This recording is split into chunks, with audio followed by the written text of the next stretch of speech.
अमचन music की शानदार प्रस्तुति।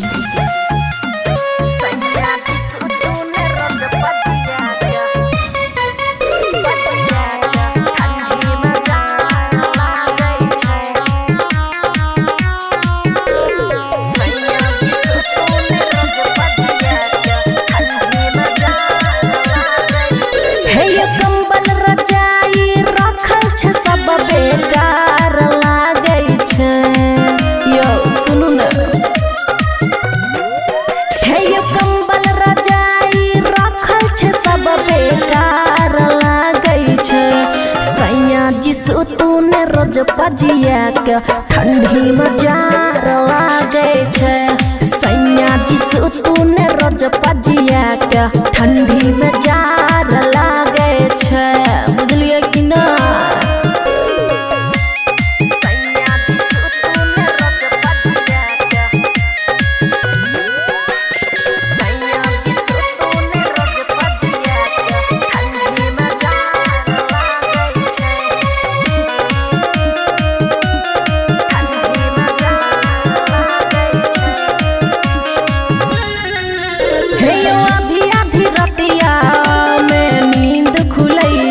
भीतर के चीज सैया थर थर करे छे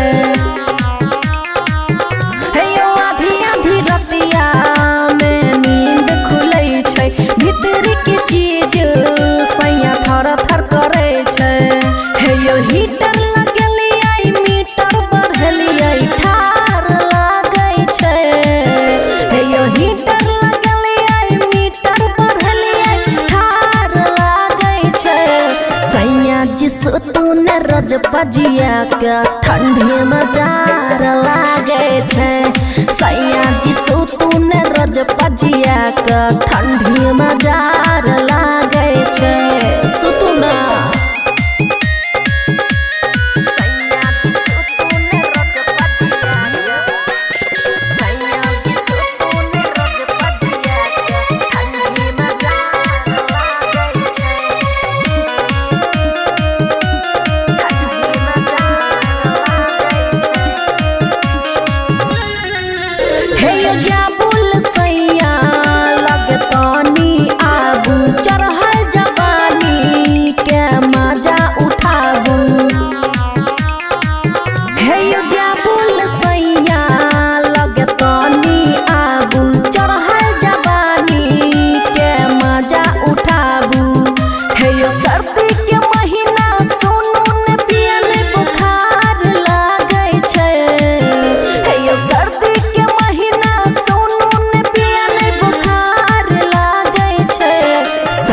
जिसु तूने रोज पजिया के ठंडी में जार लागे छे सैया जिसु तूने रोज पजिया के ठंडी में जार लागे छे सुतुन यो।